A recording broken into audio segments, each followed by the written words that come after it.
നമസ്കാരം. 5600 കോടി രൂപയുടെ നിക്ഷേപ തട്ടിപ്പ് കേസിൽ ഹീര ഗ്രൂപ്പ് സ്ഥാപക നൗഹിര ഷെയ്ഖ് ഇന്ത്യയിൽ അറസ്റ്റിൽ. മലയാളികളുടെ ഉൾപ്പെടെ നിരവധി പ്രവാസികളുടെ നിക്ഷേപം തട്ടിയെടുത്തുവെന്ന പരാതി ഇവർക്കെതിരെയുണ്ട്. നിക്ഷേപകരിൽ കൂടുതലും യുഎയിലെ പ്രവാസികളാണ്.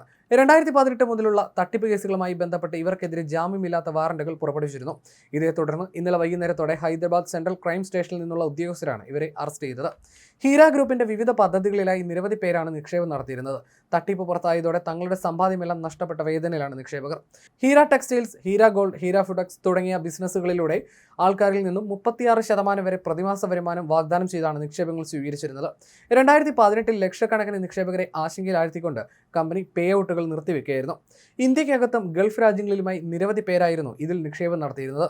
നൗഹിര ഷെയ്ഖ് ആദ്യം അറസ്റ്റിലായത് 2018 പിന്നീട് ജാമ്യത്തിൽ വിടുകയായിരുന്നു.